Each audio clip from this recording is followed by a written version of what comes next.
దీక్షా దివస్ పై మంత్రి సీతక్క కౌంటర్ ఇచ్చారు. బీఆర్ఎస్ అధికారంలో ఉన్నప్పుడు ఒక్కరోజు దీక్షా దివస్ చేసేవాళ్ళని ఇప్పుడు 10 రోజులు డబ్బా కొట్టుకునేందుకు రెడీ అయ్యారని మండిపడ్డారు. 10 ఏళ్ల పాలనలో బీఆర్ఎస్ చేసిన అభివృద్ధి ఏంటో దీక్షా దివస్ లో చెప్పాలంటున్న మంత్రి సీతక్కతో మా ప్రతినిధి సిద్ధార్థ ఫేస్ టు ఫేస్. ఈరోజు బీఆర్ఎస్ దీక్షా దివాస్ పేరుతో పెద్ద హడావిడి చేస్తుంది. ఇదే అంశంపై మనతో మాట్లాడడానికి మంత్రి సీతక్క ఉన్నారు, ఆమెతో మాట్లాడదాం. మేడం, ఈ రోజు నుంచి దీక్షా దివాస్ పేరుతోని బీఆర్ఎస్ చాలా పెద్ద ప్రోగ్రాం చేస్తుంది, ఏం చెప్తారు దీనిపై? వాళ్ళు ఎన్ని ప్రోగ్రాంలైనా చేస్తారు, ఎందుకంటే 10 ఏళ్ళు చాలా దోసుకున్నారు. వాళ్ళ దగ్గర ఒక అధికారమే లేదు, కానీ కావాల్సినంత వనరులు లక్షల కోట్ల రూపాయలు వాటిని పెట్టి ప్రచారం కూడా మొన్న జూబ్లీ ఎన్నికలలో ఎట్లా చేసిరో చూసినాం కదా, హైటెక్ ప్రచారాలు.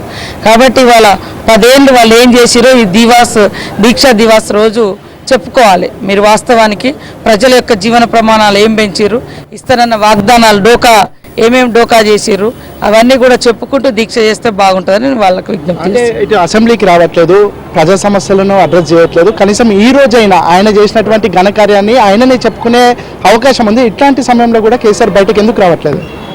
అదే వాళ్ళకి అధికారం ఉంటేనే వాళ్ళు ఏమనుకుంటారంటే ఈ రాష్ట్రము మా రియల్ ఎస్టేటు మా ఫామ్ హౌజు, మేము చెప్పినట్టుగా రాష్ట్ర ప్రజలు వినాలి, మేము వచ్చినప్పుడే వాళ్ళు అంటే మేము అధికారంలో ఉంటేనే మేము చెప్పింది మీరు చేయాలి, ప్రతిపక్షంగా మేము పనిచేయము, కానీ ఆ ప్రతిపక్ష హోదా మాత్రం అసెంబ్లీలో కావాలి.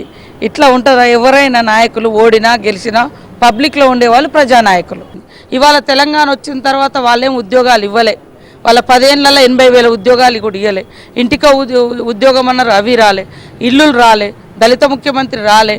ఇట్లా తెలంగాణలో ఏదో మౌలిక మార్పు అన్నారు, అది రాలే, ఏది రాలే. వాళ్ళ కమిషన్లు వచ్చే పనులు చేసిర్రు, అవి చేసుకున్నారు. గ్రామీణ పేదలకు మేము తీసుకొచ్చిన పథకాలు గ్రామీణ రైతులకు, గ్రామీణ పేదలకు చాలా ఆనందాన్ని ఇచ్చింది.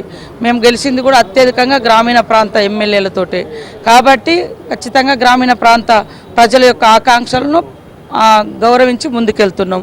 ఇవాళ సరే మన గ్రామీణ ప్రాంతాల నుంచి మేమందరం గెలిచినా పట్టణాలను కూడా కాపాడుకోవాలి, పట్టణాలు ఆదాయ కేంద్రాలుగా మలచాలి, ఉద్యోగ ఉపాధి అవకాశాలు పెంచాలి అని ఇక్కడ దృష్టి పెడుతున్నాం. అక్కడ ఇచ్చిన వాగ్దానాలు కూడా కంప్లీట్ చేస్తున్నాం.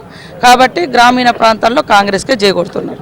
ఇది మొత్తానికైతే బీఆర్ఎస్ చేస్తున్నటువంటి దీక్షా దివాస్, కాంగ్రెస్ చేస్తున్నటువంటి ప్రజాపాలన విజయోత్సవాలను కనుమరుగు చేసేందుకే ఈ ప్రయత్నాలు చేస్తున్నారు. దాంతోపాటు గ్రామాల్లో కాంగ్రెస్ పార్టీకి మంచి పట్టుంది. రానున్నటువంటి స్థానిక సంస్థల ఎన్నికల్లో కాంగ్రెస్ పార్టీకి ప్రజలు పట్టం కడతారని మంత్రి సీతక్క చెప్తా ఉన్నారు. Video journalist రాజీవ్తో Siddhartha, ABN Andhra Jyothi, Hyderabad.